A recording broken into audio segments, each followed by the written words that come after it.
हरे भरे पहाड़ों और धूल भरी सड़कों से घिरे एक छोटे से शहर में एक पुराना सरकारी स्कूल था, जिसकी पीली दीवारों का रंग समय के साथ फीका पड़ चुका था।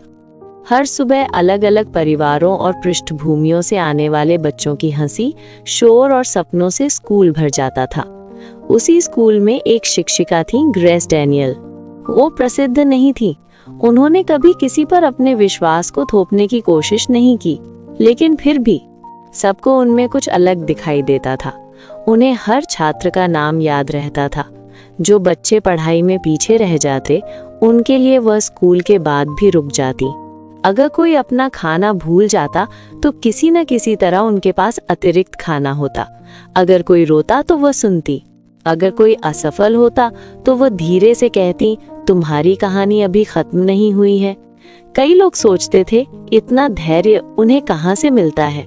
बहुत कम लोग जानते थे कि हर सुबह स्कूल जाने से पहले ग्रेस अपनी खिड़की के पास बैठती, अपनी बाइबल खोलती और धीरे से प्रार्थना करती, प्रभु आज मुझे आपका प्रेम लोगों तक पहुंचाने दीजिए। एक साल स्कूल में एक नया छात्र आया। उसका नाम था अर्जुन। वह चुप रहता था, सबसे अलग रहता था। उसके पिता की नौकरी चली गई थी और घर की परेशानियों ने उसके अंदर गुस्सा और निराशा भर दी थी। ज्यादातर शिक्षक उसे मुश्किल बच्चा कहते थे। एक दोपहर उन्होंने अर्जुन को अकेले बैठे देखा। वो उसके पास जाकर बैठ गईं। उन्होंने पूछा, तुम घर क्यों नहीं गए? अर्जुन ने नजरें फेर ली, धीरे से बोला, कोई नोटिस भी नहीं करेगा कि मैं गया या नहीं। ग्रेस कुछ पल चुप रही, फिर मुस्कुराई और बोली, मैंने किया। बस इतना ही, लेकिन उस पल उस लड़के के भीतर कुछ बदल गया। सप्ताह महीनों में बदल गए।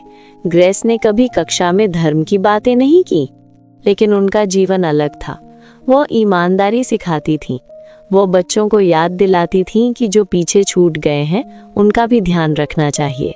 जब बच्चे पूछते, मैम आप हमेशा इतनी दयालु क्यों रहती हैं, तो वो बस इतना कहती, हर इंसान महत्वपूर्ण है।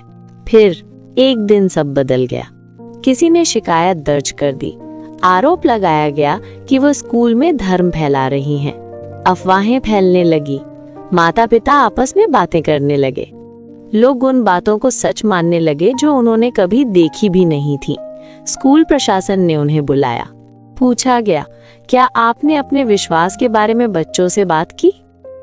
ग्रेस ने शांत होकर जवाब दिया, अगर किसी छात्र ने व्यक्तिगत सवाल पूछा तो मैंने जवाब दिया, लेकिन मैंने कभी किसी पर अपने विश्वास को थोपने की कोशिश नहीं की। कमरे में सन्नाटा था। एक सप्ताह बाद उन्हें विवाद से बचने के लिए इस्तीफा देने को कहा गया। उनकी मेज साफ कर दी गई। उनकी कक्षा किसी और को दे दी गई। और ऐसे वो शिक्षिका जिसने अपने जीवन के कई साल बच्चों को दिए, स्कूल से चली गई। उनका आखिरी दिन आया। छात्रों को लगा वो कोई बड़ा भाषण देंगी, लेकिन ग्रेस चुपचाप सामने खड़ी हुई। उन्होंने बच्चों की ओर देखा, फिर कहा, लोग शायद तुम्हें पढ़ाए गए पाठ भूल जाएं, लेकिन वे कभी नहीं भूलते कि तुमने उन्हें कैसा महसूस कराया था। इसलिए दयालु बनो, सच्चाई के साथ खड़े रहो, और जीवन तुम्हें जहां भी ले जाए लोगों को पहले से बेहतर छोड़कर जाना। उन्होंने मुस्कुराकर विदा ली। न कोई बहस, न गुदला, सिर्फ शांति। लेकिन कुछ अजीब हुआ। बच्चे वही करने लगे जो ग्रेस करती थी। एक लड़की अपने साथ अतिरिक्त खाना लाने लगी।